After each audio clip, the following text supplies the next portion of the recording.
Coming up on this week's show, teletext Worms is real. A 90s classic finally gets a proper sequel. And we talk gaming manuals in 2023 with Rowan Fox-Noble.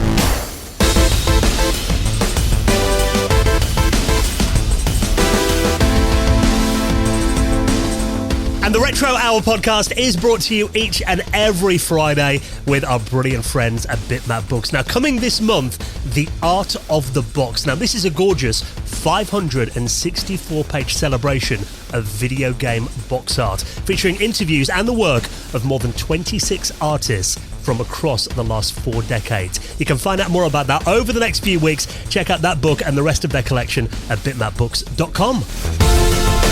Hello and welcome to the Retro Hour podcast, episode number 390, your weekly dose of retro gaming and technology news with me, Dan Wood. Me, Ravi Abbott. And me, Joe Parks. And very nice to have you joining us for this week's podcast, whether you've been listening since the very beginning, 390 episodes ago. Wow. Or maybe you're a new listener. Welcome to the podcast. Every single Friday, we celebrate classic video games, classic technology. Basically, if you know this sound, then this is the podcast for you. Hello. Anybody else want to? Yep. You know, it's funny, when I was looking up that, obviously that was the Nokia ringtone. Weirdly, in Google, everyone refers to that as the Nokia Mozart ringtone. So I thought, I'm not really into classical music at all. So I thought, oh, Mozart must have made that. Done a bit more digging, though. It wasn't Mozart that made that song. It was a Spanish composer called Francisco Tárrega. And this is from Gran Vals. You know what? We nice, joked last week about a fact of the week. There you go, spitting facts every week. It's like when you start the computer up and it gives you a fact and it says, do you not want this tip next time? Yeah. Check the little box. It's a starting show tip. Now. There you go. But yeah, 390 episodes. I don't want to frighten you guys, but that does mean we are getting close to another big landmark on this podcast. What, I want to talk about it, I know. I don't know what you're on about. We don't want to hype it up too much. No, we never like to hype it up too much. I mean, episode 400 is obviously in a couple of months away. I think they normally fall around October, don't they? Our centenary episodes. So we're getting close to that now. Already plans are in the works. I know a few people have kind of asked on Discord, what you got planned for it? We have got a few things lined up, but obviously this podcast, we intend to keep it going well into the 400s and beyond. And of course, keep bringing you incredible guests. And you think by the time, it gets like 400 episodes, I mean, there were people that, in our first 10 episodes were like, oh, you guys are going to run out of guests soon. But there is so much to do with retro gaming and technology to cover. There's so many areas and just interesting chats you can have. And I think it's amazing that we've got to this far. There's a great kind of history of episodes that you can check through. We've had so many guests that have been on, but we've even had guests that have passed and stuff. And it's so important to kind of get these stories. And I just really enjoy doing it. I enjoy doing it with you guys and also chatting with all of the people online as well. Yeah, we've got an incredible community around this podcast. So long may it continue. And of course, we'll bring you up to speed on what's been happening over the last 7 days in just a minute. But you mentioned there, Ravi, you like talking about, all different things, all different facets of retro gaming and tech.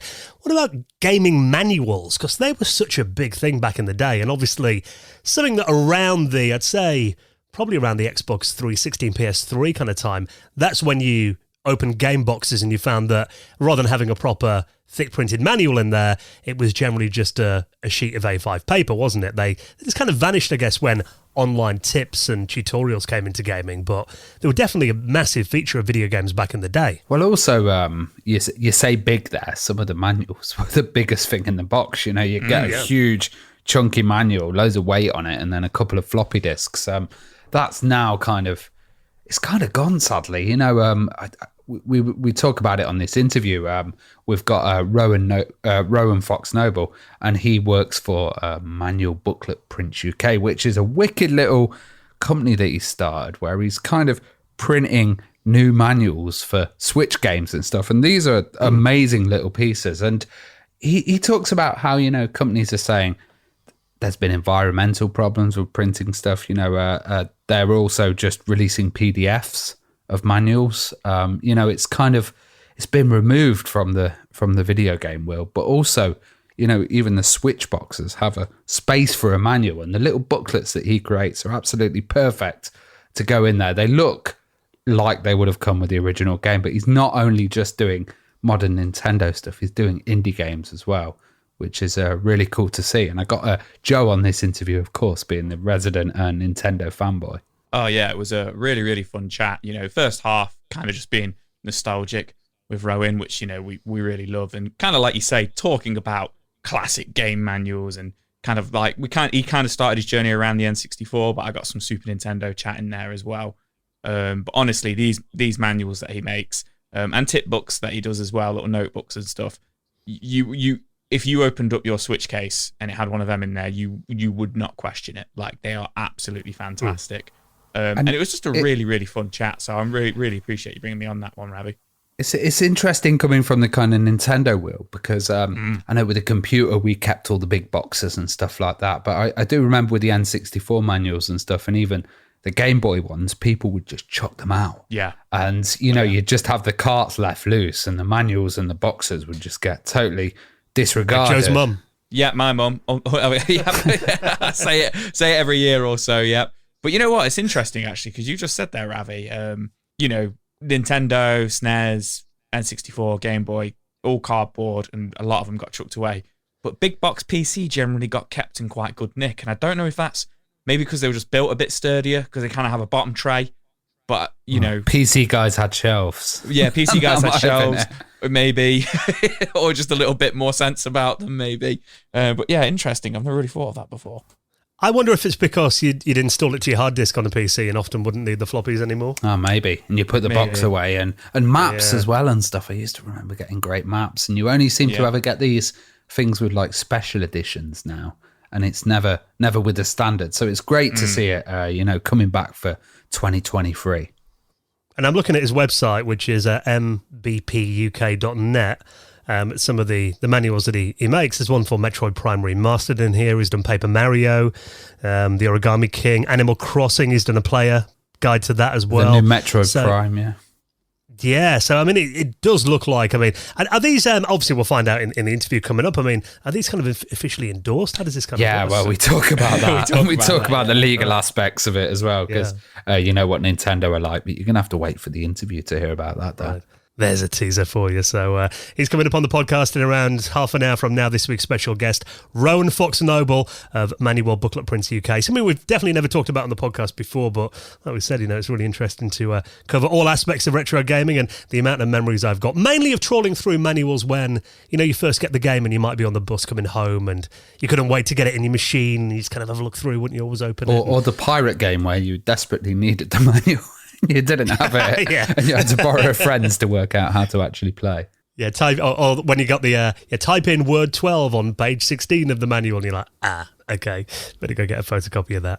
Obviously, don't have to worry about that anymore. So he's coming up on the podcast in around half an hour from now. But of course, the first half of the show, that's when we kind of have a look back on what's been happening in retro from over the last week, and it has been a busy 7 days in the world of retro gaming. And this is a cute little story. Now, we did cover this a while back, that Team 17 did an April Fool's, didn't they, back in 2019, when they basically said there was a long-lost port of Worms that was designed to run on UK teletext systems. Now, back then, everyone was rather getting excited about it and thinking, oh, wow, there might be a version of Worms that's in like... teletext was kind of like ANSI art, wasn't it, really, like you got on bulletin boards. And then, in other words, it was...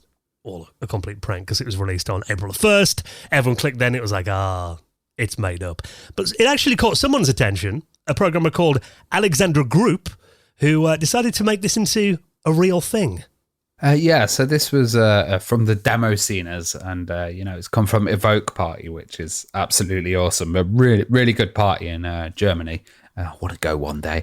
And this is quite mad because the teletext I always associate with the BBC computers. From what I've seen, like people running demos like Bad Apple and stuff like that. I've always seen them running on like a BBC Master or on a kind of older system. But to see that Mode 7 mode, wasn't it? That was made for teletext on the BBC Micro. Yeah, and to see this running on an Amiga is pretty mad. Of course, you need a teletext-enabled TV connected up to it, and you can actually play a game of Worms, which I don't know enough about this to know if this was technically possible back in the days or if it's kind of a novelty. That's interesting you mentioned that, because I'm looking at this now. I didn't realise it actually used teletext on the television then. I thought this was just kind of displaying out of the standard Amiga. No, RGB port. you actually needed teletext-enabled CRT. Yeah. Wow, that's crazy. So basically, it is a playable version of Worms that runs in teletext things. I'm watching this video now, and it's got, it's got suicide bombs in there. It's got the wind as well. You're controlling the characters, and they've got the names above them. And apart from looking obviously very low-res and 8-bit, like you said, Ravi, like a BBC Micro pretty much, this is a fully playable version of Worms. This is nuts. Yeah, it is mad. And the thing about it is as well, it's obviously the screens have an animation and interactive elements and stuff. And I remember when I used teletext, it was literally just, with the remote, and there wouldn't be any of these effects. You wouldn't have anything like the water and, the kind of cave landscapes. But for me, for some reason, it fits ideally with the graphics. Like, Worms looks really good in this. And I just have this mad image of, like, going back to the kind of 80s and, implementing this and everybody playing Worms against each other in the UK. Oh, wow, yeah. That would have been like good. A massive network game. Yeah, that would have been awesome. Yeah, probably impossible, though. But just the idea that, this is going to come out the demo scene, definitely. And just implementing this is... it's really, really good fun, and it's just mad to see, isn't it? Well, I remember when we had the teletext archivist on the podcast in the early days, didn't we? When we talked about restoring teletext signals from VHS tapes, and that was an interesting chat as well, because the way basically teletext works is there are 312 lines in a PAL image, but the teletext signals are placed above that, aren't they? Out of the range of the visible TV display. Yeah. So basically, that's the way this is working then. The Amiga's just kind of displaying the output in that kind of normally hidden part of the display, and then the TV interprets that as teletext signals. Yeah, it's pretty cool. Maybe we're going to see more games come to teletext. I don't know if there's a teletext Lemmings or... well, there needs to be. Yeah, what other titles do you think would kind of fit teletext? Bubble, like Bust a Move.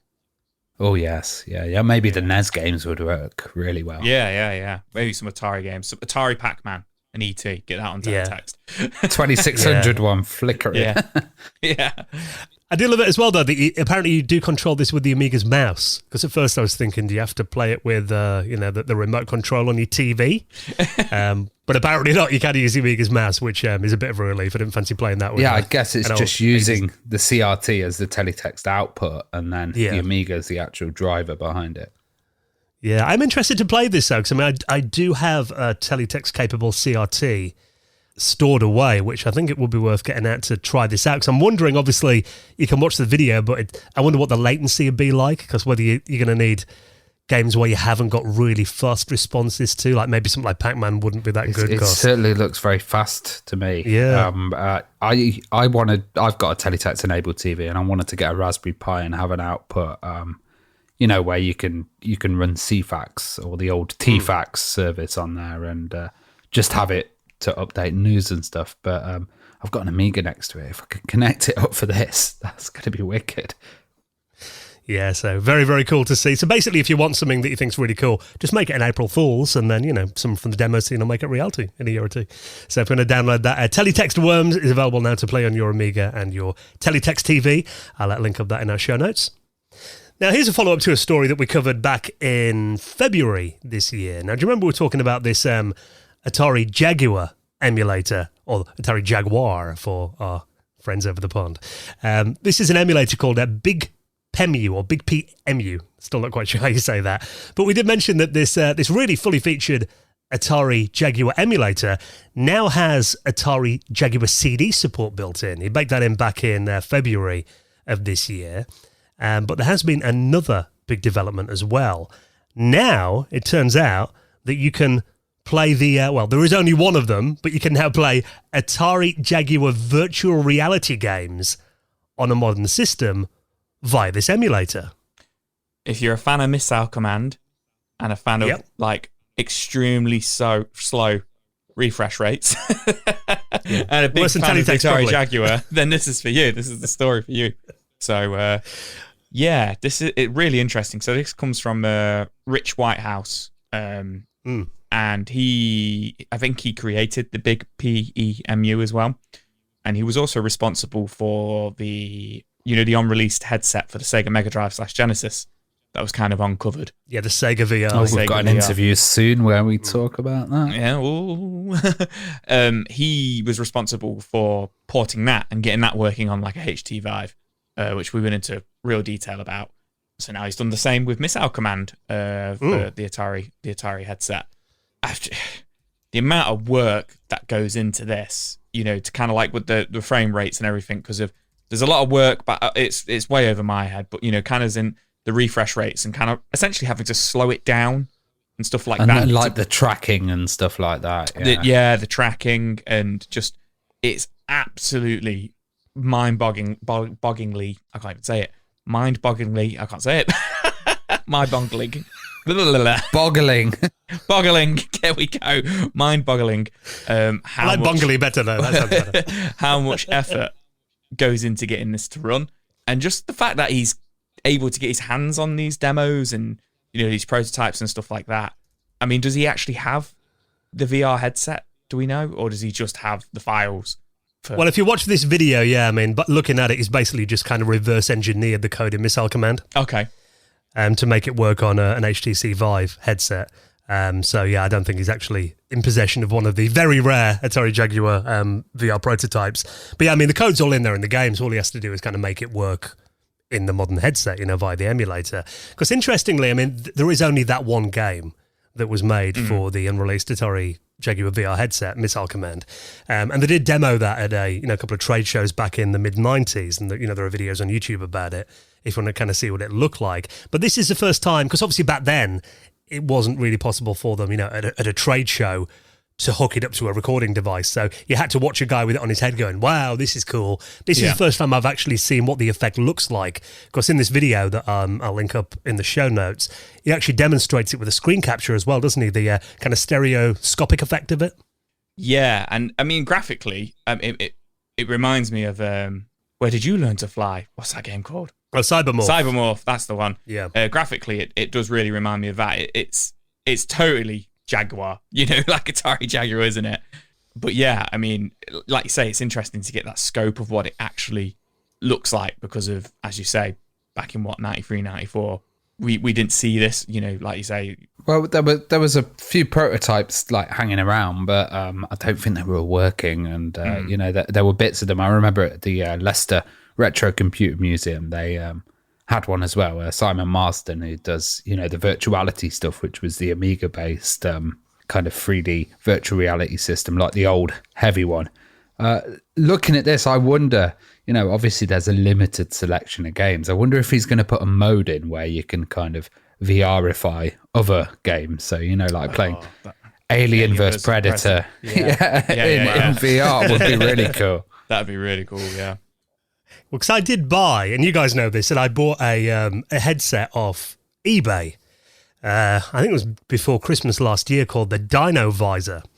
And this is basically, I think when Atari scrapped the Atari Jaguar, the technology, basically they sold the technology to this other company. I've got a feeling there might have been a Chinese company who made this. And they released it basically to work with just, PCs really. So I mean, pretty much most of the components that were in the Atari Jaguar headset is in this Dino Visor. So the only thing I think that's missing in there is kind of the head tracking. Mm-hmm. So it is possible to basically hook the Jaguar's output into the Dino Visor, which you can buy off eBay. I mean, I got mine for about 150 quid.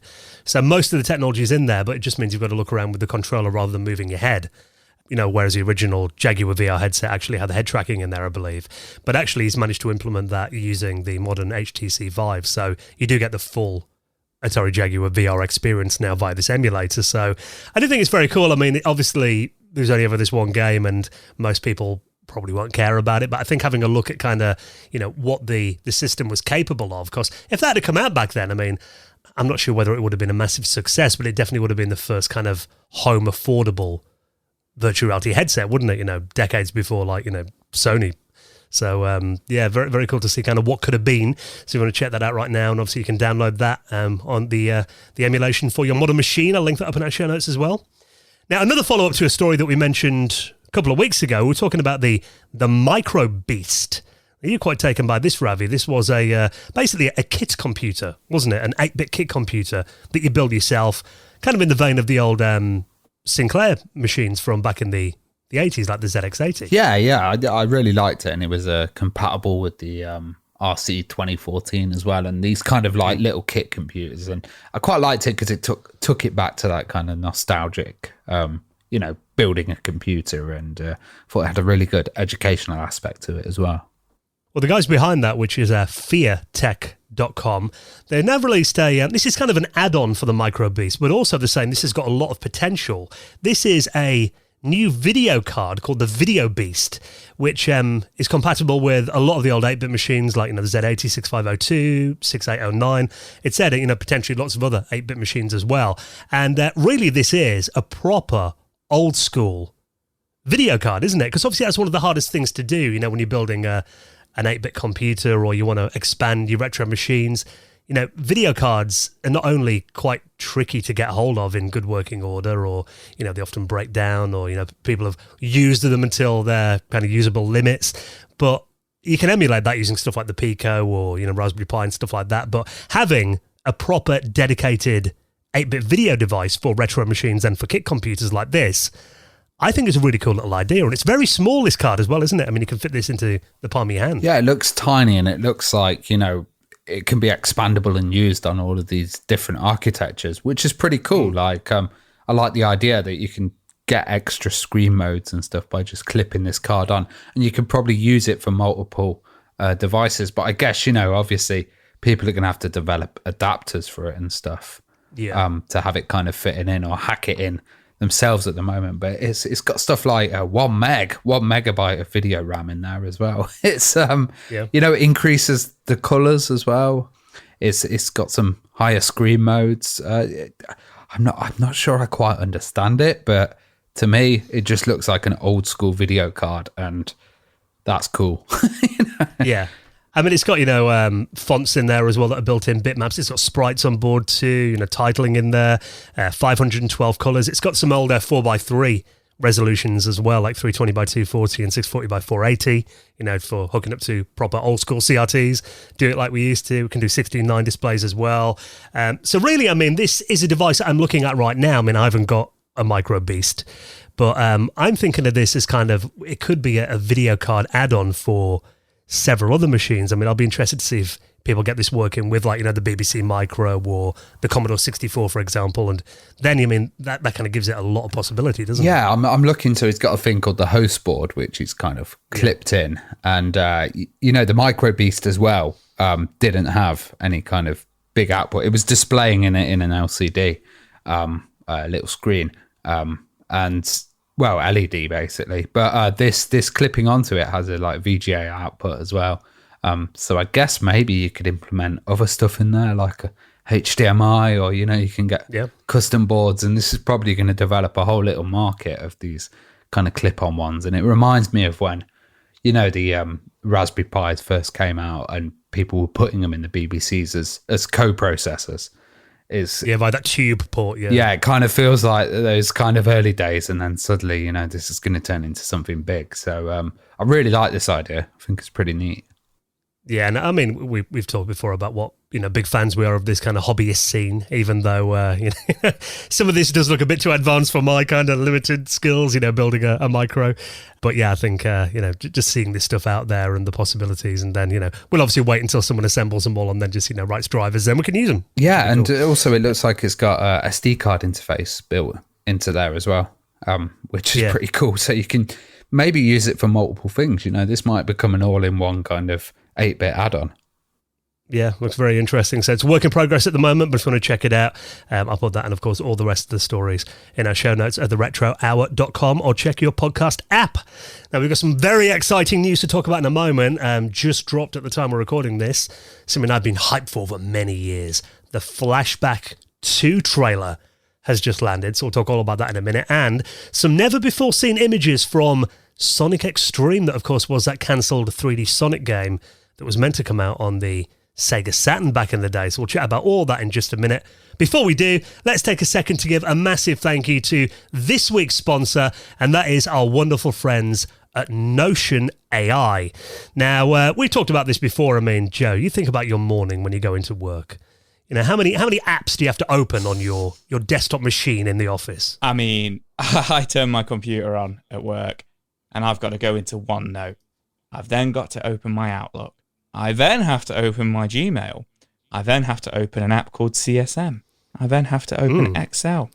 Then I have to open Word. I then have to open Teams. It keeps on going. I then have to log into, I mean, I can't go into it too much, but another 3 or 4 apps after that. And yeah, it's pretty frustrating, to say the least. It'd be pretty good if I could put all of them, if not most of them, in one place. Well, this is where Notion comes in now. Notion, the guys behind it realise that this is a nightmare for all of us. I mean, I'm the same, you know.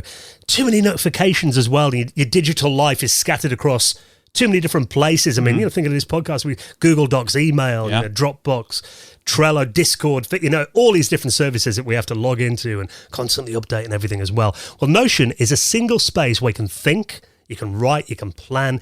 It captures thoughts, manages projects, even runs an entire company. And the good thing about it is you can do it in exactly the way you want. Think about how many different tools you currently use and maybe how much you pay for them each month as well. Trying to make them talk to each other can be a nightmare. Well, Notion keeps them all together in one tidy place. Just what you need in a world of too many tools, too many platforms, and too many notifications. So some of the things this can do, and it's really powerful. I mean, I've been playing around with this for about a month now, and finding this really useful. I mean, I've been using it to help me do YouTube videos and stuff recently. So you can do like, you know, to-do lists on there, either individually or for your team as well. If you run a small company or even a big one, your company goals could be on there. You can put your planners in there, product descriptions, your marketing plans. And the good thing about it is fully multimedia. Embed images, videos, you can make gorgeous documents. You can even do like an internal team Wikipedia in there, product roadmaps, just a few of the ideas. And beyond documents as well, you can do databases to manage team-wide projects, track deals, onboard new employees, publish articles directly to the web. And one thing about Notion that I love right now is that they've actually got AI built in as well. And it's built into all their tools. So that means, you know, across your notes, your documents, your planners, you don't have to jump out into a separate tool. Because right now, I mean, if I want to use ChatGPT, I've got to come out of my word processor, hop in there, get it, do something, paste it back in. And this means you can basically automate all the tedious tasks in your day job while you focus on the things you're best at. It can help you with brainstorming, first drafts as well, even turn your messy brainstorming into a polished, finished document at the click of a button. So this is an absolute game changer. If you want a calm, clear place to focus on the things that matter, why don't you give Notion AI a try for free? Now, use our link. Of course, it really helps the podcast out by using our links for our sponsors. Head to notion.com/retro, all lowercase, notion.com/retro, and try out the incredible power of Notion AI today. When you use our link, you're supporting the podcast, notionai.com/retro, and we say a massive thank you to our friends at Notion AI for their support of our show. Okay, our special guest, Rowan Fox-Noble of Manual Booklet Prints UK, talking about recreating video game manuals, bringing them back for the 21st century and modern platforms as well. He's coming up in just a moment. You know, something quite hyped about this, Joe, because I know we've talked before about kind of what could have been with the Sega Saturn. I mean, one of the biggest complaints was it didn't really ever get a proper Sonic game. Didn't get a proper Sonic. It got Sonic Jam, it got Sonic R, it got Sonic 3D Blast, but none of these were, you know, mainline Sonic games or new mainline Sonic games, because obviously Sonic Jam was a compilation. And I actually saw a really interesting video on YouTube recently by Sega Lord X, and it was about, would have Sonic Extreme saved the Sega Saturn? I don't think it would have, personally. I think there was too many issues there, but I think it would have made it do a bit better.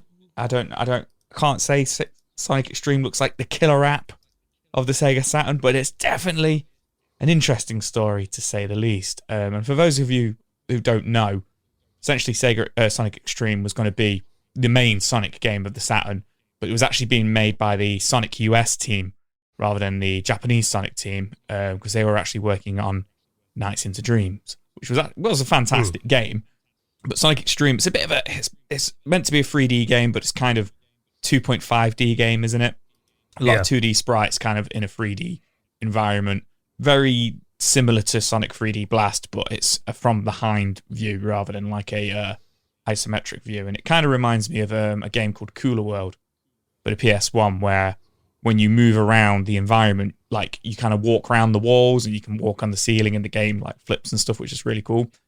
But the reason we're talking about this is 3 original, never before seen screenshots have been found of the game. And a lot of people get hyped about Sonic Extreme, because there's not a lot out there. It really is there. Yeah. But this is all getting shared over social media and on a lot of Sonic forums and websites and stuff like that. But these screenshots just kind of reveal a little bit more about the game, a few more of the worlds and enemies that would have been in there. But interestingly, these were screenshots which were meant to be for magazine publications. Like press, PR shots. Yeah, press and PR shots and stuff. So, screenshots of where the game is at in development and stuff like that. But just for whatever reason, because the game was cancelled or it was too soon to reveal them and stuff like that, it just never happened. I'm not too sure where these have been leaked from. I'm not too sure if... Well, I don't think these have actually been leaked. This is from I was going to say Twitter account, an X account. I'm doing the X in my hand right now. Right, yeah. Called Sega Forever, which I believe is actually officially a Sega channel. Okay. So basically, it's one of Sega's social media teams. Oh, okay. Their retro tech team has basically shared this and said, these were meant to be screenshots, for magazines and stuff. Back then, there was meant to be the real deal, original screenshots of the game in action that were ready for PR materials, but just never got out there. So this has actually come from Sega themselves by the looks of it. I mean, brilliant. I'm trying to get onto X right now, and it looks like Elon Musk hasn't paid his bill again this month because it won't load for me. But I will link it up when it gets back up again. But it is interesting. So, I mean, when I first saw these, I thought, has someone managed to get a hold of kind of a bit more of the game than we've already seen? And, then I got a bit excited, if someone's got these kind of bits of the game we've never seen before, maybe there's a possibility some of it will be put out there so we can play it, a bit more of a complete kind of version. But obviously it looks like this is just it's been in the vaults for several decades. Because, there were so many problems with Sonic Extreme. I think they started development of that in 1994, obviously when the Saturn was kind of just coming onto the market, and then it got cancelled around 1996, 97, I believe. So it was in the works for a good few years until they realised that basically they couldn't make it work, and then they didn't try again until Sonic Adventure with a proper 3D Sonic game. So it is interesting. Do you think we'll ever see either a recreation, or it would be nice if Sega kind of I quite finished this like off one day? this. I think the resolution on it is, and the texture mapping and stuff gives a clearer picture of what it would be like. And to be honest, I would have probably bought a Saturn if this was on there. I had no interest in it if it didn't have a Sonic game on it. Pretty much with the Sega stuff. Because I was still obsessed with Sonic, and I would have thought, oh, they've finally done a new console and they've put a Sonic title out. Even if it was pants, I probably would have bought it. Yeah, and level-wise, it looks quite interesting. And you see some of the enemies in here as well. Obviously, I'll link up these screenshots if you want to have a look for yourself. But, describing them on an audio-only podcast. But basically, there's 3 of them in here as well. And the stages look quite interesting. I think, in terms of the visual appeal of them, obviously, you're working with very early 3D hardware, but there are kind of rings scattered around, and the color palette doesn't look all that interesting on some of them. They're quite kind of two-tone, aren't they? Like gold and black, or a green and grey. It's quite muddy in one of them as well. Yeah, it is, and it's interesting the way, I think this is one of the biggest problems with the game, that kind of getting the camera to work properly, wasn't it? So they're talking about, a couple of the gimmicks that were in the game, being able to run up walls, and the way the camera would follow Sonic as he kind of went up the wall, which obviously we saw, they did very well in Sonic Adventure. By the looks of this, I wonder how well it would have been implemented on the Saturn. Yeah, I just... The Saturn, it wasn't the best for 3D games, so I can't imagine the camera being that snappy. Oh, look at Bubsy 3D. That was PlayStation. But that period of 3D when they struggled to kind of, get it going. And I guess if Team Sonic were like, no, then, they had the high standards, and maybe it's better that they didn't release it. But, I would have bought any old Sonic crap back then. I love the honesty. Yeah. I think it would have been nice, though, if maybe what is out there. 'Cause, I mean, obviously, the fact that Sega are sharing this on their official social media channels means, they know there's an interest from fans out there. It would be great, wouldn't it, it would have been awesome, if they ever do the Saturn Mini. Wouldn't it be great if they kind of finished it and put it on there? That would be great. That is a good idea, actually. And you know what? I kind of want it to be like... have that one, Sega. Have that one. They're going to have that one. I kind of feel like, Sega, they never do what the fans want. But then, when you think about it, you're like, well, they did do a Mega Drive Mini, and they did do a Mini 2, and then they've been asking about the Dreamcast, and then they did do Streets of Rage 4.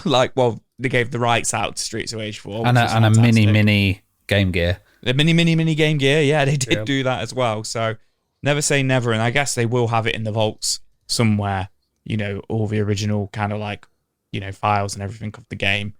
So, I don't know how far along it was, but it was pretty far along, but I don't think it was anywhere near the kind of final stages. But Nintendo did it with Star Fox 2. I mean, I know that was a finished game, but yeah, never say never. Saturn Mini, make it happen with Sonic Extreme. Yeah, so even if they don't ever do a Saturn Mini, I think even just having something like this in a nice Sonic collection, or being able to play it on the Switch or something like that, I think will be awesome. I think there'll be a lot of interest in that. I mean, obviously it'd be amazing if they actually made it available for the original Sega Saturn, but I think maybe some limited run could maybe do that. But I can't imagine Sega ever releasing official Saturn titles again. But yeah, it would be great. I mean, I've got confidence that one day we'll see it in some kind of vein. So we'll obviously keep an eye on that. And it is cool that Sega are giving it some attention, though. So when you check out those screenshots, I'll put them in our show notes as well. Now, going back to the 90s, and we're one of my all-time favourite games, and I've talked about several times on this podcast before. I know you're a fan, Joe. I don't know if you ever played much of this, Ravi. This is a flashback, or to give it its full title, Flashback: The Quest for Identity. I always found a flashback quite hard. Yeah, and I didn't get far. I always liked the intro and the kind of look of it, and thought, it's a groundbreaking game, but I was always a bit crap. Yeah, and it was kind of a cinematic platformer, I believe they called those games, Prince of Persia, and obviously Another World came out a year before or 2 years before. And this was kind of the third kind of cinematic platformer game that I played. And I do remember a lot of hype around this in magazines at the time, people saying it was basically like I think they advertised it as a CD-ROM game on disc or on cartridge. It was meant to be that advanced. And it had great cutscenes in there as well, that rotoscoped animation on the character Conrad, very much like Prince of Persia. Beautiful looking game. You're right there, Ravi, it was very difficult. I think the furthest I ever got on Flashback, I got to, there's a level, I'm not sure whether it's the last level or the one just before. There is kind of one that's in it's kind of a purple alien planet, and you've got these creatures that are a bit like the Blob. Wow. They kind of chase you around on it. You made it a lot further than I did, Dan. Yeah. Because I was still messing about in the jungle. May have used a cheat, if I'm honest, from a magazine or something back then to kind of see what it looked like. Never finished the game, though. I mean, I've since kind of, watched it on YouTube to see what the ending of the game looks like. An incredible experience, though, and I mean, we've seen updates of it many times over the years. I've got a version of it on my Switch, and, there was the remastered edition that came out on the PS4 as well back in 2018, and there's been... there was actually a sequel to it back in the mid-90s on the PlayStation called Fade to Black, which it's weird because when I first played that, I didn't like it. And I've since kind of played it again, and actually it's kind of grown on me a bit more. I do think it is quite decent, but it's just, again, it suffers from that problem of, it is early 3D, so the controls are a bit fiddly. Yeah, I remember playing the demo for Fade to Black with my brother. God, was it 95? I think that came out. Yeah.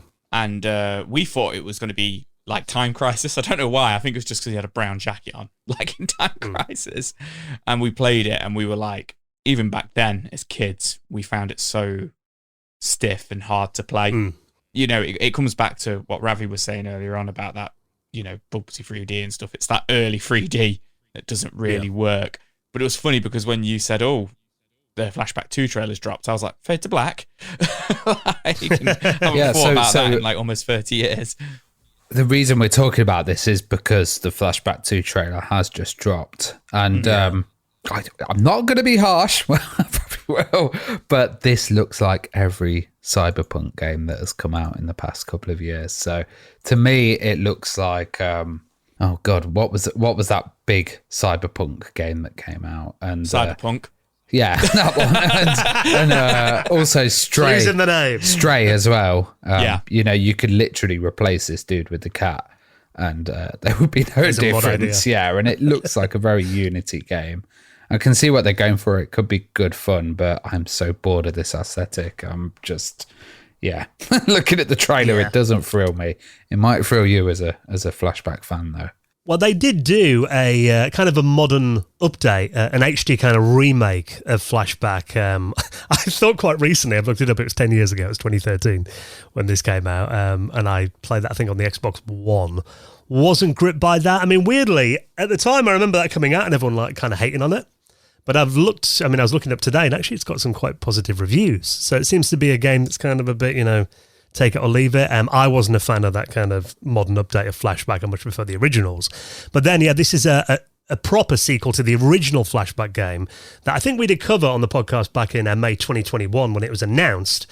And now, we've got the first look, the first trailer. They're calling this the New Washington trailer because you take a tour of the neon dystopian megalopolis of New Washington in this exclusive action-packed trailer for Flashback 2. Now, it's the same character, Conrad B. Hart, who I was thinking, though, if the original game came out 30 years ago and he was about 30 then, I mean, it's quite, the way he jumps and everything, he's quite athletic for like a bloke. Well, wasn't it, what you think he should be like wheezing and stuff, jumping over stuff?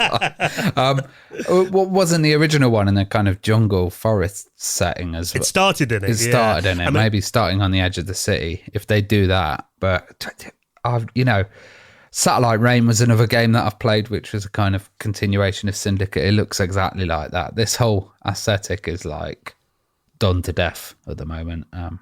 Looking through the comments on the YouTube video, a lot of people seem very hyped for it.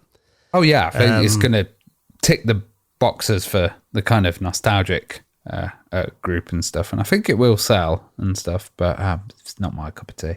It's very, compared to the original game, it's very zoomed out. Yeah. So, the original Flashback is quite a tight kind of shot, of the character. Conrad seems quite in the distance for a lot of it. And interestingly, a lot of it is kind of the side-on platforming, like the original game, and kind of going through walls and doors and rolling on the ground, that kind of thing. But there are elements of it where it kind of switches into kind of behind the like third-person kind of view, doesn't it? Where you kind of see over his shoulder. Yeah. And you kind of walk forward. So it's got a few different kind of gameplay modes in here. I must admit, it's a really short clip. It's like less than a minute. And I'm not really quite sure how I feel about it yet. I'd like to see more of it. There was the official reveal trailer that came out at the back end of last year, which really was just kind of cutscenes, really. It wasn't any of the gameplay in that. So this is the first time I've really sat down and looked at the gameplay. It looks like it will be a fun experience, but I'm not sure. You've got the the climb up bits and stuff like that look like similar to Flashback. I just wonder whether it's going to feel like you're playing a Flashback game. I prefer your version with a overweight wheezing guy running through. Yeah, that game would appeal to me much for trying to kind of live in a cyberpunk society. Yeah, it is cool that they're kind of revisiting this, and there's going to be like collector's editions like there is for pretty much everything now, where you get a Conrad figurine, and there's a manual with it as well. We'll talk more about manuals in a moment. The original game comes with it too. They're bringing it out on the PS4, PS5, and Switch as well. Not sure whether there's going to be an Xbox version of it. It says PC too. Oh yeah, Xbox Series X and Xbox One. So pretty much all the modern platforms. I guess it's how it plays, isn't it, as a platform? Yeah, that's the thing. That's the key to it. If they've got that right, then then it's sorted. But the other remake, I don't think they did get that right from what I heard. But, it was all about the precision, wasn't it? And the platforming on that game. I think that was a problem for me with the 2013 version. It looked gorgeous. I thought that the graphics in it were nice. It just didn't feel like you're playing Flashback, which I think, it's a difficult thing to explain the feel of a game, isn't it? Mm-hmm. And I'd hope that, the team behind this have kind of, are familiar with the original and played it extensively to kind of capture that feeling of it. But we haven't got long to wait. It is going to be landing on all the modern platforms in November this year. Then the limited edition coming out in December afterwards as well. So if you want to check out that trailer, I will admit, I think I'll definitely watch a few reviews of this first, I think, before I go out and buy it. It might not necessarily be a day one. Yeah, I'm the guy who predicted the Switch was a failure, so don't listen to me.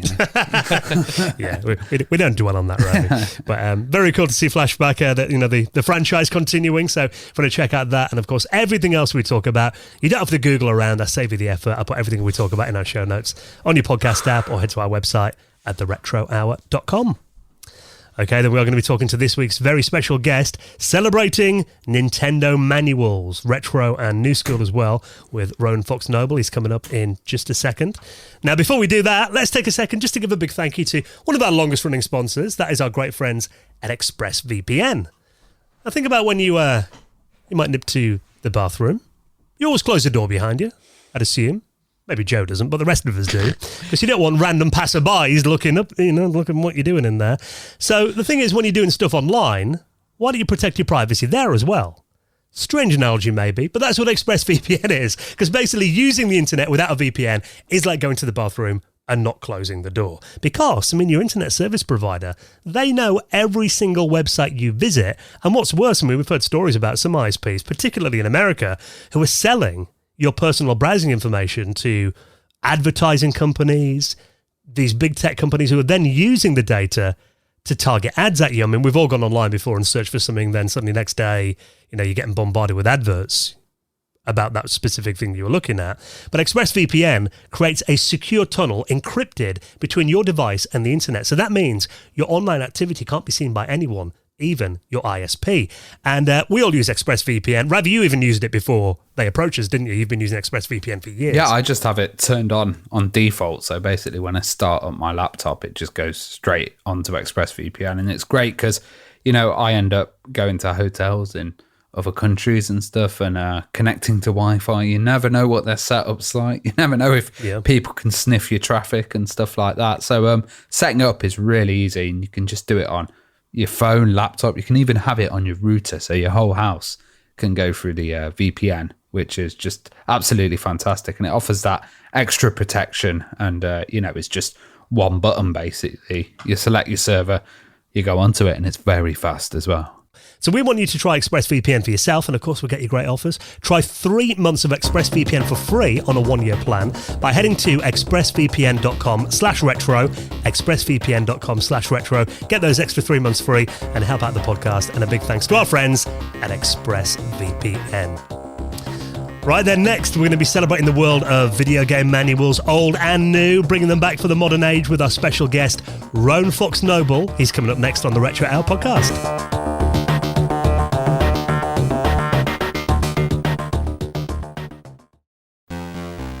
So you're listening to the Retro Hour podcast, and we're here today with Rowan Fox-Noble, and he is from Manual Booklet Prints UK, and they are bringing manuals back in 2023. So how you doing, Rowan? You okay? Hey there. Yeah, not too bad. Thank you for having me. Pleasure to be here. Excellent. Thanks for joining us. And we have a question that we always ask our guests, and this is the first question. Okay. What was your first gaming experience that you remember? My first gaming experience, I do remember, actually. I think I was about 6 or so. It was getting the N64 with Super Mario 64. Oh, yeah. I can't remember where. It was like a place that did just random videos, DVD. Well, no DVDs back then at the time. But videos and other sort of technical stuff. And my parents got the box, the N64 box. And yeah, I remember setting it up and playing it and just being amazed, really, of how cool it was and trying to figure out how it all works and everything. It was it really just opened my eyes. And then the next game after that, Legends of Zelda: Ocarina of Time, that got me hooked, really. So you were definitely a Nintendo fan and of that generation. I would say so. It's the only one that I really knew or really remember playing, and I just fell in love with the games, and I just kind of stuck with it from there. It wasn't until later on my sister got a PlayStation, we started playing those games, and then I my knowledge expanded out of, there's more than one console and a library of games. I love that naivety of it when you're young. Like we were all there, but yeah, just that one console was the be all end all, and then a cousin or a sibling suddenly gets another one, and it kind of blows your mind and opens up And would you say you were a bit of a Nintendo fanboy? It was always Mario and Zelda. Yeah, I mean, I'm always a little bit of a Nintendo fanboy, I think, because it's such a childhood sort of, core memory of me. And I do like other consoles and other games, but yeah, I mean, I'm always going to be like a little bit of a fan towards them, really. Absolutely. Same. So what other consoles did you have growing up? Did you move on to the GameCube, or did you kind of did you go down the PS2 route? Always stuck with the Nintendo side because I loved the characters and everything. So after the N64, I got a GameCube. Yep. And then I sold my GameCube so I could buy a Wii, because that was the one where my parents were like, you have to, have your own money to buy this type thing. Yeah. So I did that with the Wii, and then thereafter the Wii U. And that sort of thing. So I've always stuck with the Nintendo era, especially when living at home. My sister, she moved to the PlayStation, so she got a PS2 and that. But then when I was out on my own and everything, I did sort of buy more of all the other consoles, really. I do remember when I was older as well, I did get an Xbox because my friend had an Xbox. We did like our little Call of Duty zombie sort of killing escapades. Yeah.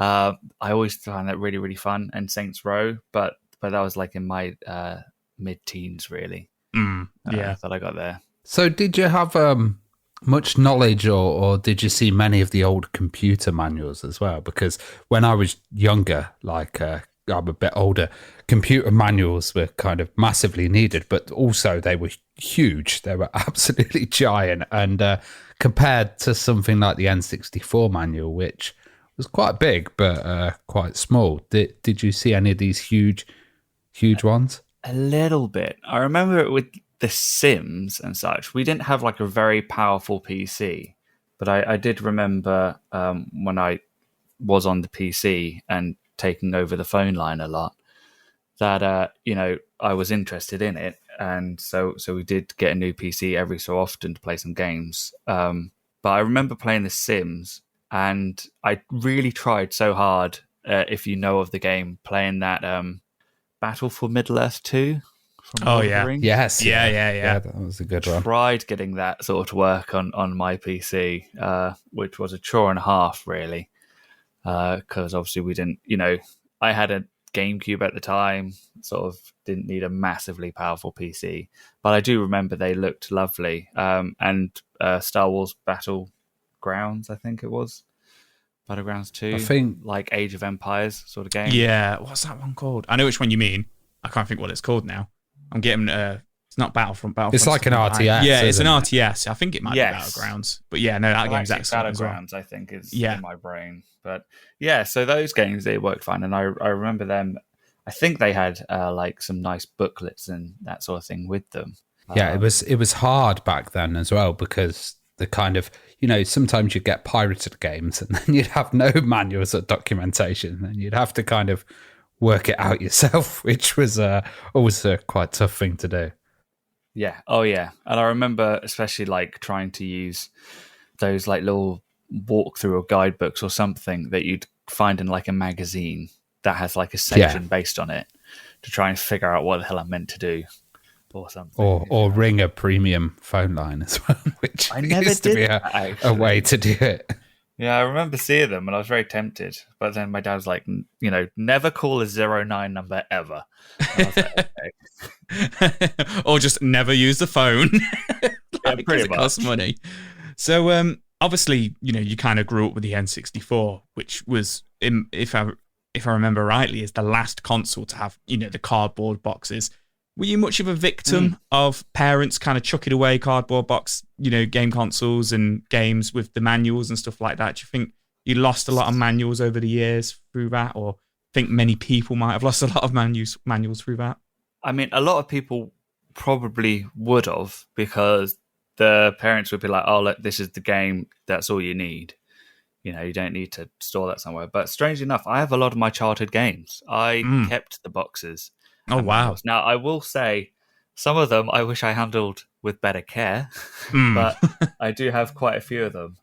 And some of them I do go like, why did I do this to this one and not to this one?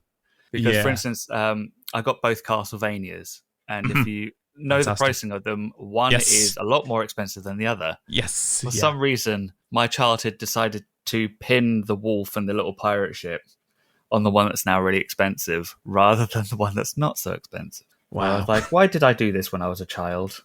But, but it was really nice that my parents let me keep my boxes. I remember that I had trays of the cartridges, but the boxes were kept like on the shelf, sort of up in the wardrobe and that sort of thing. Yeah. That's a good way of doing it, because I know a lot of people are collecting now and they're kind of becoming completionists, and then they're looking for the boxes and they're looking for the manuals because stuff like, you know, Game Boy manuals especially, people just traded the carts. Yeah, and, it's crazy. Especially since and they've COVID become really hit, rare. it went, like, chaotic.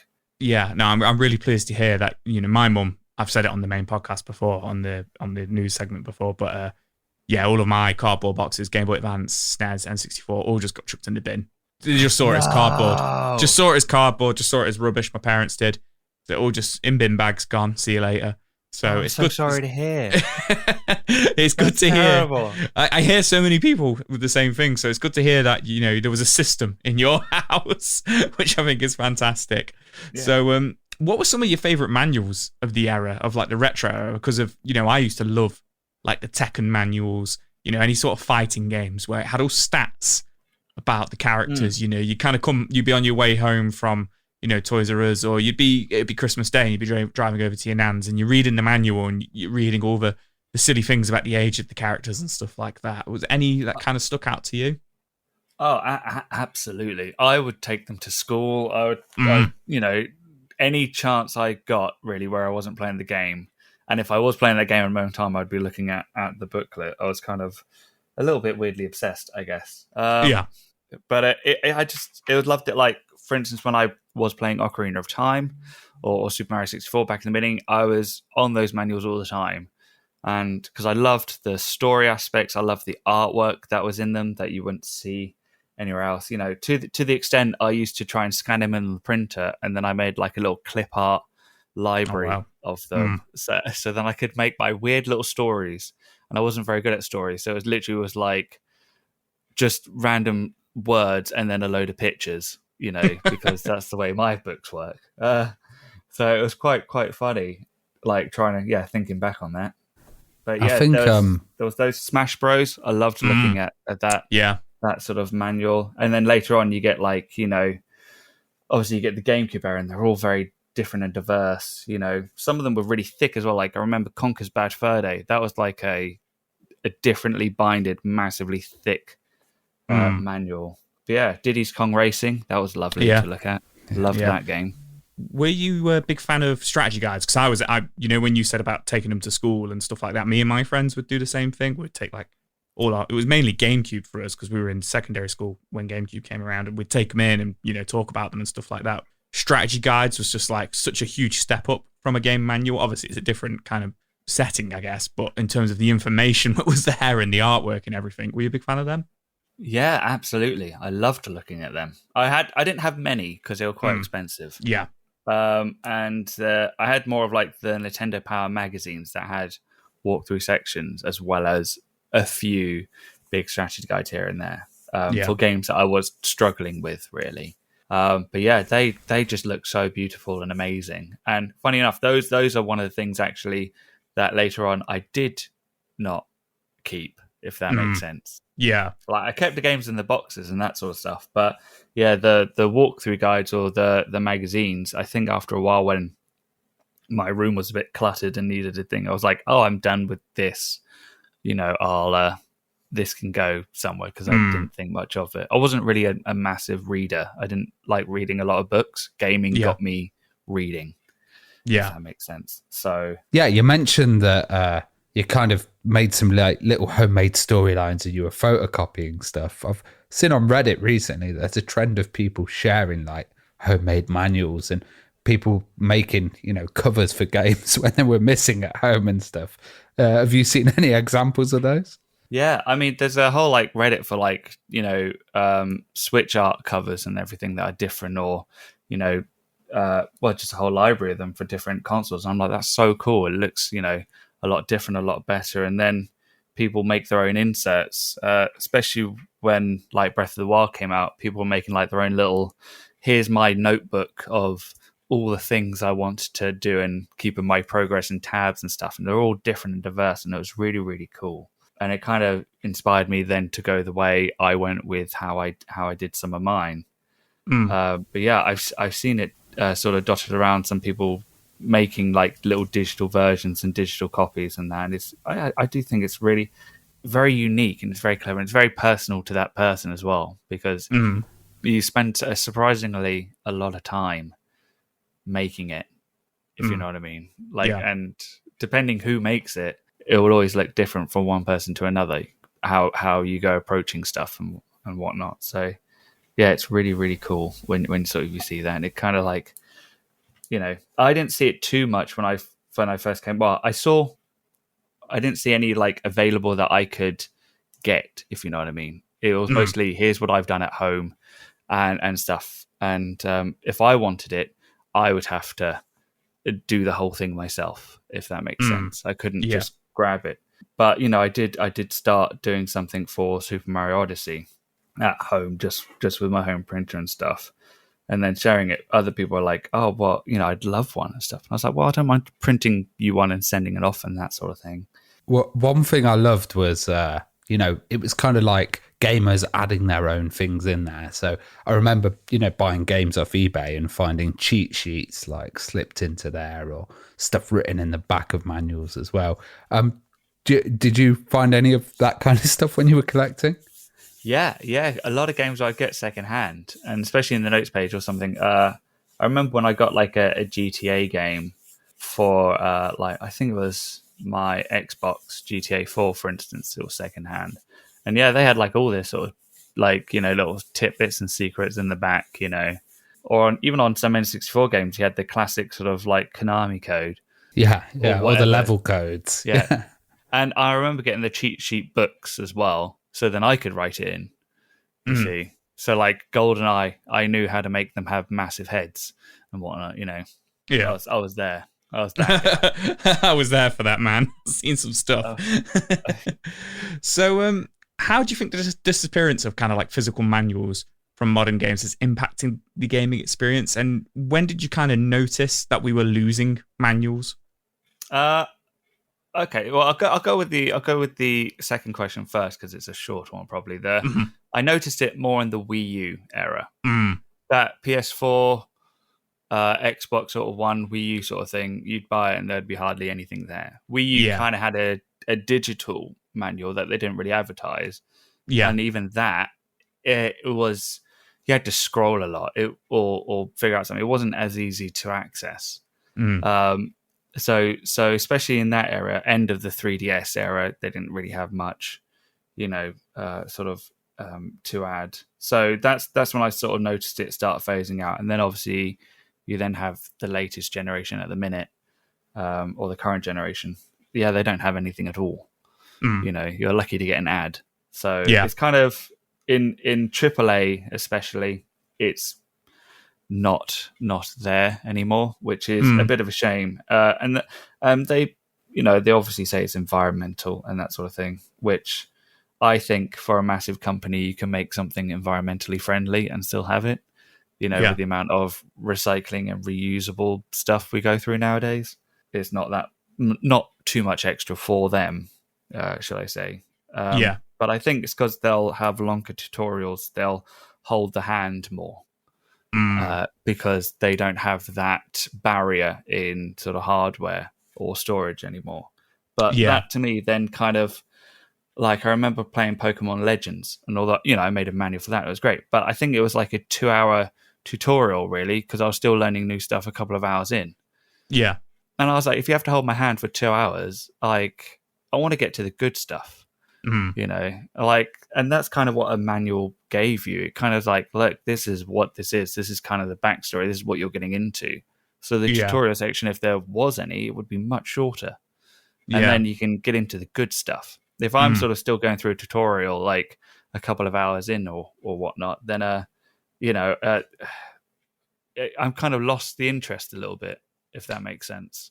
Yeah, that totally makes sense. And I never really looked at it from like that, because for me it was, I completely agree with you, kind of Wii U, Xbox One, that was kind of the first generation where manuals were just, they were done. I remember the back end of like the Xbox 360 and the PS3, we were starting to, you know, the later Call of Duties on those consoles were just coming with a spine card, you know, a card in there with exactly, with maybe a promotion on it, like a gun on it or something like that. And all of a sudden these manuals are disappearing. And maybe I just saw it because I'm a collector. It kind of made me furious. I got really angry and I couldn't really get it. And until you kind of telling me about that right now, I never really thought of it or looked at it from that point of view of like, you know, we don't have storage limitations anymore, or games hold your hands now. And obviously I'm aware games hold your hands and gaming has changed so much over the last kind of 30, 40 years. But I never really looked at it like that. I was just blinded by rage that we didn't get manuals anymore.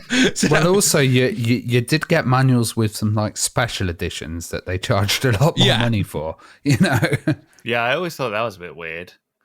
Yeah. It's like, if we got something there, include it with everything, you know, if you can.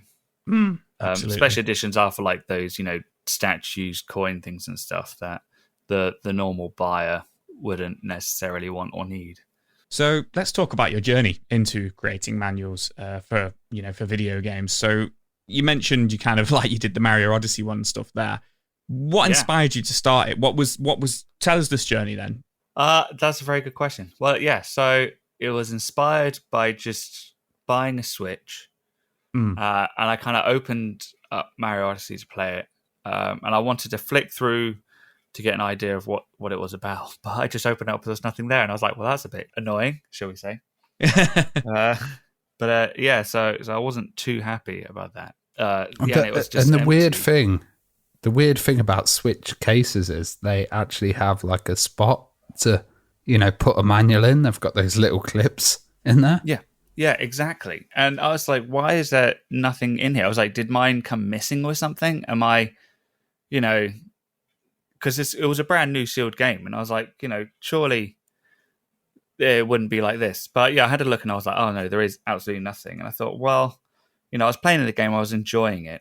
And I mean, I'm no graphics designer or anything like that. I only dabbled in like Photoshop for like IT sport or fun or that sort of thing. So I thought, you know, if no one else is going to do it, I'm going to do it, because then it'll make me feel complete. This game is physically complete. And it's also good to look back at the controls, because I did take a break for a little while and kind of forget half of them. So, you know, that's always a good bonus, I would say, to do something. But then when, like I said, my hard drive died, I kind of lost interest in it because it took a lot of work to do. And I was discouraged, and I kind of, you know, I would rather just buy something that someone else has made and be like, yeah, this is it, you know, the easy way. But no one did. And so that's led me to making that Super Mario Odyssey one in the first place. Yeah. And then when COVID hit, I thought I'd relook at it to see if anyone else did make any, you know, out there. And still, beholden to my surprise, because I had this idea for 2 years at that point. You know, I thought surely someone else has done something at this point. Yeah. But yeah, no one else still was, from what I could find or see or do anything anyway, you know, on Etsy or browsing the web and that sort of thing. So I went, you know what? I've learned a bit in the couple of years with my weird Photoshop skills and that sort of thing. And I saw on some of because Zelda was out for, you know, quite a few years, Breath of the Wild, and people were like doing these really cool like companion books and everything, looking really fancy. And it was in my brain for like a little while, and I was like, you know what, I really want to make something like that. And I've kind of dabbled in it before. And seeing as there's nothing out there that I can just put in a case, I'll make that while remaking the Super Mario Odyssey one. So I don't lose the will to live, because I still had the booklet physically. It's just there was no digital counterpart, if that makes sense. Yeah. So I kind of remade one while doing the other, with you know, some friends sort of chatting and live streaming and that sort of thing. And then I made both of them, and I was like, hey, look, I made one too, and it fits inside the case on like a Facebook group. And then it kind of like, people were like, oh, please, can I have one? That's really cool, and blah, blah. And it kind of went from there, essentially. Do you think like the Switch having a an actual physical card or cartridge, whatever they call that little thing. Do you think that actually helps rather than having, like an online digital download with stuff like, certain models of the Xbox and the PlayStation 4? Oh, what, with like the booklets and everything? Yeah, creating them. Like, is that why you targeted the Switch? Well, I targeted it because it's the main console I have and use. I do have like a PS5 and that, but I always find I'm playing Nintendo and Switch a lot more. And I was enjoying the game a lot. So, because I love the art style and everything of some of them. Even though I love some PS5 games and some are very unique and awesome, a lot of the AAA ones kind of just look all the same graphically wise, if that makes sense. Yeah. It's like, oh, it's just really realistic rendering and lighting and all this sort of stuff. And I'm like, it's great, but like, I like the unique stuff. It kind of gets my creative flow sort of in theatre and that going a bit more. So I'm more inclined to think probably of making those. Yeah. And then I forgot really what the question was about to answer properly. No, you answered it. That makes sense. So, okay. Can you kind of tell us, like, so how does the process of actually creating the manual go? So you make it in Photoshop, which is great, but then how do you... I used to, yeah. Yeah, not as much anymore. Not as much now. Okay, so how does... I guess I'm rolling a few questions into one here, because I've got so many questions about it, and but just like, I guess I can't try and break it down. So one, how do you get such good kind of like printing quality? Were you printing them yourself originally, or do you send them off to print? Because of the glossiness kind of finish to them, it's just fantastic, and you wouldn't question, if you opened up Tears of the Kingdom and you had your manual in there, you wouldn't question that wasn't Nintendo's manual. And then my next question is, with some of the newer games, how do you get that information so quickly? So I'll use Tears of the Kingdom again as an example. How do you get so much information about the game? Do you get it before it comes out, or do you just have to swing with it and do it as soon as the game comes out, buy it, and then start making it? Okay. Yeah. So to answer those two questions, to go with the printing side, originally when I first started, they were done on my home printer using paper. I kind of tried to match with like the GameCube manual print, like paper, and the N64 manual paper that I had. So I was always I was working on a comparison, and I bought like a few different samples off like Amazon or something. I went, oh, I think this kind of goes with this or this, because paper has different shines and it also has different thicknesses. And then depending what you're printing really now is like so much of one color or so much ink will then bleed through to the other pages. And you kind of don't want that, because then you get a bit of a ski whiff in ink levels. So, I was always cautious. I wasn't always cautious back then, but I am now. But I was trying to match like the feel, like when I open up an original, an official one, and I go like, yeah, this feels great when you open it up. I was then trying to like staple at home little like booklet cutout things and be like, does this feel okay? How does this thing? And basically at home, before the hard drive crash and all that sort of thing, they were done by a home printer on some paper, and I just cut it out with scissors and that sort of thing. Getting some really sharp, good scissors. When COVID hit and I was like, I want to do this properly, printing was one of the things I really wanted to look into doing, because, you can have great design, but if you have an awful print, it just looks awful. And that's what I found with my home printer. It didn't have the quality that I was after. So I learned pretty quickly that home printing isn't the way really to do it, unless you have a big machine. And I was trying to talk to many people, get in contact and that, and be like, hey, local around here and that. And I said, hey, like I'm trying to print like this size and try and do this sort of thing. And a lot of the companies out there, they're like, oh, it's too small. Don't, we won't bother with that. And I was like, oh, okay. And then, one said, I think we can help you out. We'll have like a little test and that sort of thing. And I said, okay, cool. And I said, this is what I'm trying to do. And talking to them, I learned a lot on print. Because with printing, you have like bleeding and creeping and all this sort of other stuff that you have to be aware of when you're making the thing. Like, for instance, because at the time, I, essentially doing Photoshop and just making an image, and that was it. And then I'd print that image and cut around it to like really close quarters, my scissors or something. But then I learned like you got to have you got to expand more that no one's going to see, essentially, to make it work, so that it looks flawless when you cut it and all that sort of stuff. And then depending on the thicknesses, it then all moves and stuff magically. So I was like, okay, this is stuff I've got to be aware of. And then I was like, what about paper? I was like, because I only knew of matte and gloss majorly. And they were like, there's so much more.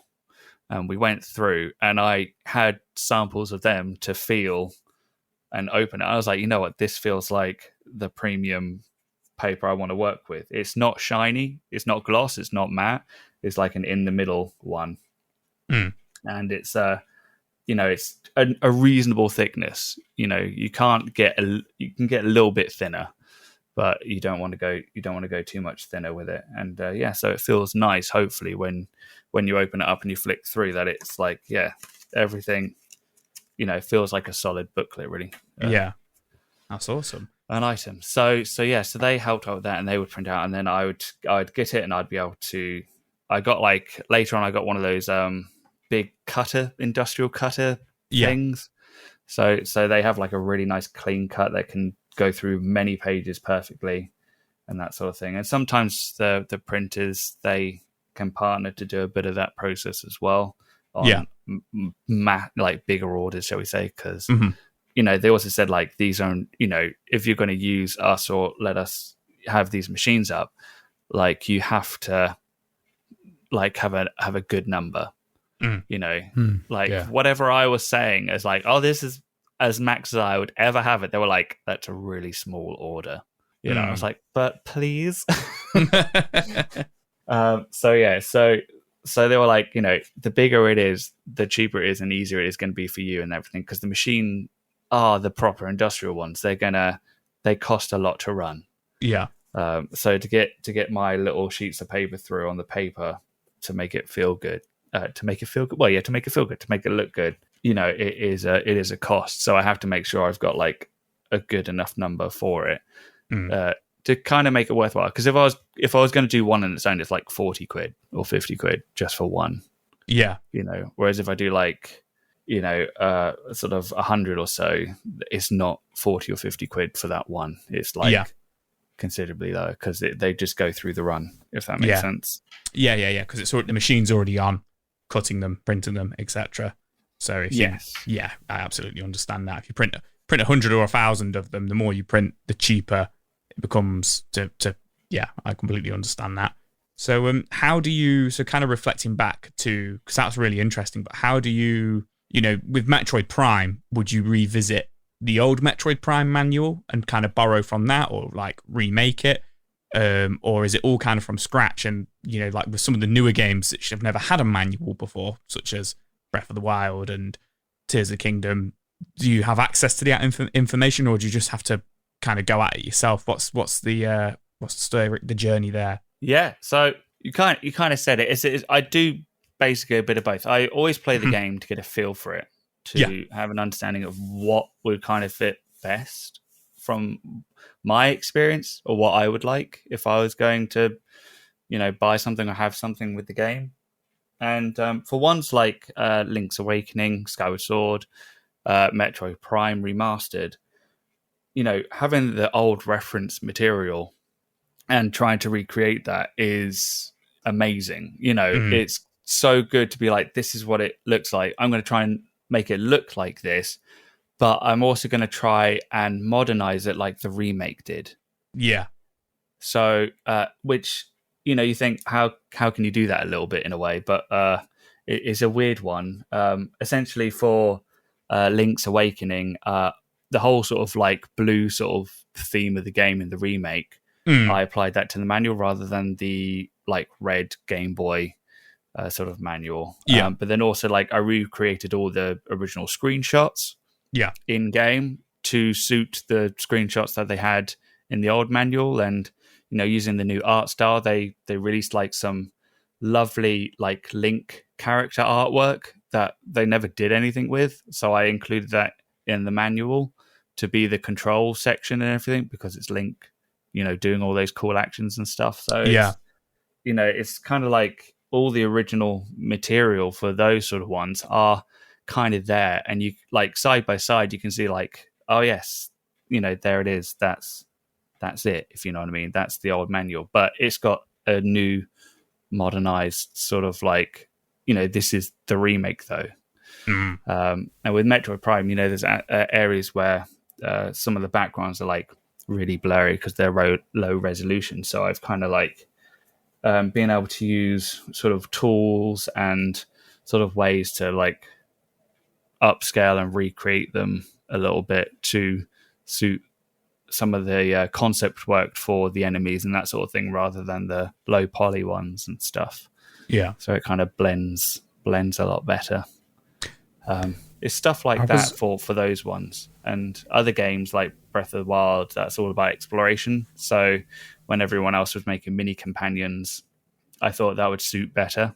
And also I had it on my phone and I kept deleting the data every time I cleaned out my junk. So it was really frustrating. I was like, I want something where you can just open it and it's there and I can continue from where I left off. But Metroid Dread, I inspired that from the old SCNS manual. The old SNES one. So you got big side Metroid text and all that sort of thing. But playing the game, especially looking at stuff like the UI, how the loading screens and that sort of thing look, it gives me an understanding of like, this is what they're after, if that makes sense. This is how they make it function. And so the manual or the booklet kind of reflects the look of that with the game, so that hopefully when it's complete and it, you flick through it doesn't have that disjointedness. It's kind of like it looks as official as it could be while being unofficial. Yeah, it does. Like I said, I've said it before, and I don't want to sound like I'm brown nosing too much, but you wouldn't doubt it was from Nintendo if you got that in Metroid Dread, and I think you've captured that so well. And I think it's amazing how quick you get them out as well. Like, I'd still be working on it right now. Like, Metroid Dread's been out a while.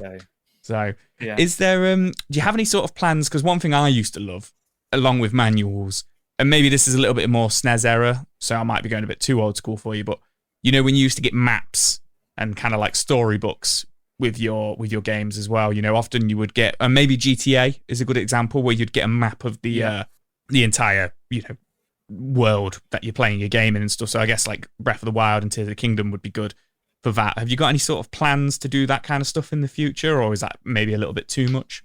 I have dabbled a little bit. It's kind of hard to like. I love good big maps, and I remember some of them like Skyrim being like a fabric map, and I thought that was really cool too. Yeah, and so with some of them, for instance, like the Fire Emblem Three Houses one, I thought it'd be really cool to have like a sort of map with it. But the cost of trying to get that sorted, it didn't seem too great overall. Like I would lose or like make nothing really. It was too much of a if gamble. I included it for free. And then if I had like 100 of them or something made and then had to charge like an amount to make it bearable, okay. I don't think anyone would really buy them. Like it's kind of that weird thing of like, if I was like a proper, the company people and I could get it vastly cheaper and discounted, it would be great. But at the minute, I haven't really found anywhere to do it well, in the sense of like, it's not just a piece of paper, because you'd want it to be something that's like something different than you can do at home, if you know what I mean. Yeah, absolutely. What's the response from the community been like towards your work? And I was wondering if you had any odd requests as well to do like custom manuals for people. It's been absolutely crazy. It's been like crazy in the sense of like so heartwarming and just overwhelmingly amazing. Like never expected it at all. The moment it sort of like started and then this journey started, everyone's just really been so so welcoming, so loving, and everything, like yourselves as well. When you say, because I try and do the best I can with them, and then when you say they do look, like they fit well and stuff, like the goal that I was trying to kind of make is there. It just fills me up with so much joy and stuff, because it's like that's the highest praise that I could ever get, if you know what I mean. Like something that is something I've made looks official type thing, if you know what I mean. So the whole community has been so loving, so welcoming. I mean, you get the odd one or two that start going with the Nintendo lawyer sort of aspect and stuff, or I was going to ask about that, Office. Actually. Yeah, so Nintendo are quite aggressive. Have you had any stuff from them at all, or what's your plan with that? I think when if I remember, when I made quite a few, I kind of wanted to send them an email saying like, hey, is it okay if I do this type thing? But I never got a reply, like years ago. So I kind of, to the best of my ability and friends, we looked up our UK laws and that sort of stuff here. And the area of where I'm trying to hit with them should be okay. Like, I'm no certified lawyer and that, but I've spoken to some solicitors and that sort of thing, and they haven't told me, oh my God, never speak to us, blah, blah, blah, and that sort of thing. So I only assume that's good to hear. The same sort of understanding is there. But yeah, essentially, it only bases solely, though, because I make them custom. There's no official material, for instance. So if Nintendo started making manuals again, I would have to stop, or I couldn't make one for that game, if that makes sense. Well, I was wondering, exists. I was wondering, have you been approached by any indie game studios to produce manuals for their titles? Because there's a lot of like indie titles that are starting to go out on the Switch. Yeah, I have. I've made a couple. There was when Premium Edition games first started up. Oh yeah, I made the first couple of manuals for their games, sort of as a co-creator, and then there was one for Numbskull recently with it was a bunny one with a time machine and that, and I made the manual for that, or the two little manuals for those, which is lovely. And there may be another one in the coming future, but that's non-decided just yet. Yeah. So I can't say anything about that. I can't go too much into them because there's NDAs and stuff. But yeah. Essentially, like, yeah, there are I think like 4 or 5 that I've made for different companies so far, which is really crazy cool, I will say. Yeah. Like, never expected that in a million years. You know what I mean? I'm just a guy that does. Okay, thank you for having me. I mean, for me, it kind of feels that would be the natural progression of it. You're making custom manuals, which are proving popular. The natural progression would be that maybe some indie studios or even a big studio would ask you to help out with them. So I think that's really awesome. So how far afield has kind of like your orders and demand gone? Do you get many orders from like Japan, or is it kind of mainly Europe and the UK, or is it kind of all over the place? Strange enough, it's mainly in the US. It's like 95% is the US and 5% is everywhere else. That's interesting. It is really interesting. And it's a bit of a shame, really, because one of the things I really try and help with is postage stuff, because postage costs are an absolute pain in the ass, really, to say the least. And obviously, the Royal Mail is not the best. Let's go there, Yeah. but because over there, if I was based in the US, or I could get it in the US, you could have like mail for 80p or something, which is all tracked and everything because it's just internal to the US. Whereas for them, it's like a minimum of £4.20 or something like that, and that's not even tracked. If you want tracked, it's like a tenner, which I think is absolutely insane to get any tracking at all. Would you ever consider like doing regional variations, like a Japanese translated one? I would if there's enough demand for it. I know a lot, like for instance, a lot of people want like a French version or Spanish and that sort of thing, and that's one thing I really want to try and work on. But for some, because I have 18 now, do I? How many is that? 1, 2. No, I'm not going to count. But I have like I have them up on my side on here because I think it was quite nice in the new office. But yeah, a lot of people would love like regional specific. One French, one Spanish. Maybe something like that. And I'm like, that's so great, but I'm not fluent in any other language, which only makes me have to say like, oh, I have to pay someone to translate it, which might be best with like a proper company or something. But then they pay pennies per a word, and some manuals have like 5,000 words in them. So then you're paying like 400 quid for one translation of one manual when you have 16 of them.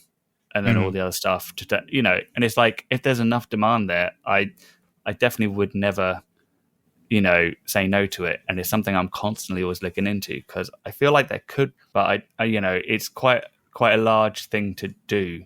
Yeah. Because translating a manual doesn't take up all the time, but you have to reshuffle all the wording and everything to make it fit.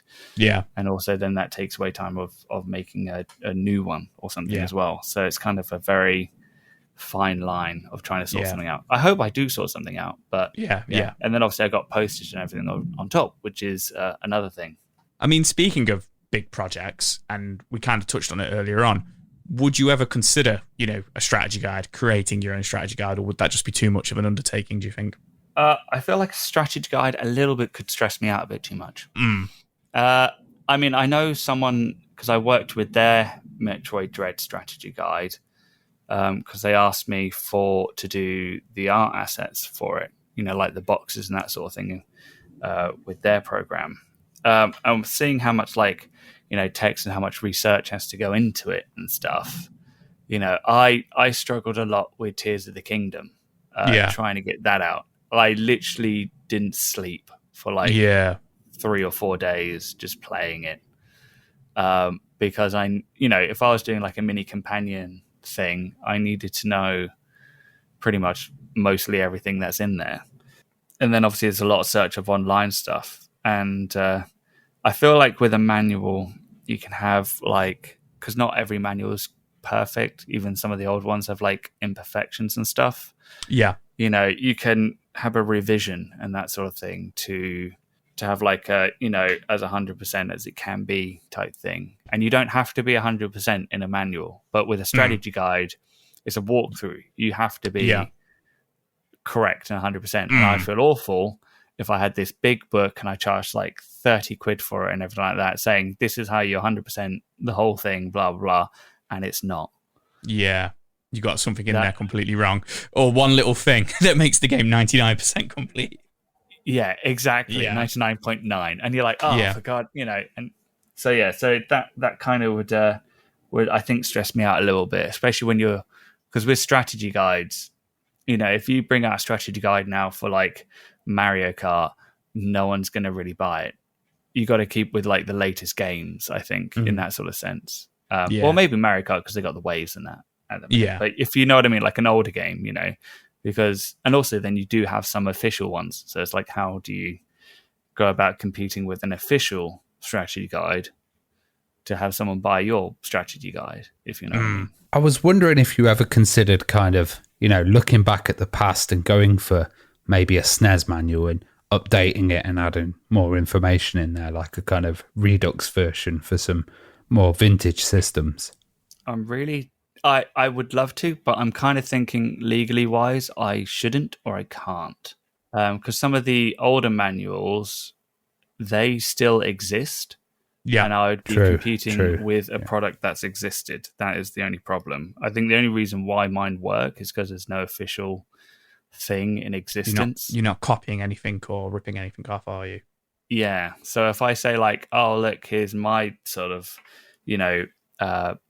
Super Metroid or Star Fox, sort of manual and that sort of thing, then I'd then be competing with Nintendo's official one, even though they don't sell it anymore. And then they could be like, let's shut you down or something.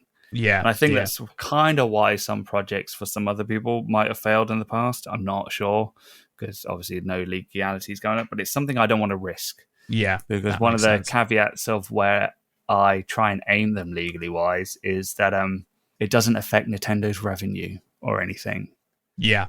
So if I did release something that already existed and they buy mine to not buy whatever they could ever release, then, that would be affecting that, I think, in a negative way, or could be seen as it. So, yeah. I guess it would be bittersweet as well if I doubt this would happen. But if Nintendo suddenly turned around and said, we're bringing manuals back for all of our Switch games now, it'd be like, okay, that's wicked that they're coming back. But with what you've just kind of said in reflection, it wouldn't be good for business, I guess. Hire me. That's what you'd say. Yeah, that is what you would say. Give me a job. Yeah, I'd be like, hi, I made a manual. Can I work with you? That's what I would try and say first. But then it would kind of be like really good in a way, because hopefully that aspects of me making these or it becoming known, it's got to Nintendo or something to bring them back, like otherwise if no one did it, because I'm not the only one that does it anymore, which is quite cool, that other people have made other Switch manuals and that sort of thing, which is really, really cool. And it's it would show that these things aren't missed and people do really want them with their stuff.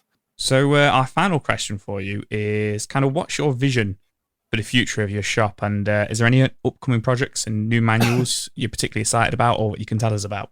Oh gosh, what am I excited for my shop in the future? I think just to keep surviving, really. That's kind of always the aim. I'll always say when we speak about Nintendo lawyer stuff, like they're a massive company, they can shut me down at any point. And I hope that I can be in their graces of the good books and keep going. And hopefully they like what I make and I make more to the best of my ability. I'd love it if I could keep going, making more, and having the library grow for people so they can complete their little physical cases and sets. As far as new manuals come, to be honest, I'm at a bit of a catch up with some orders and stuff, so I haven't actually started anything new just yet. But I'm excited for a lot. Like there's a lot on my list that people suggest for me and everything. I'd love to do like a Splatoon 2 and 3. I'd love to do the Pikmin series. You got Super Mario Wonder coming out, as well as the new Luigi Mansion 2 and such. So it's they all look great, and I'd love to get to them.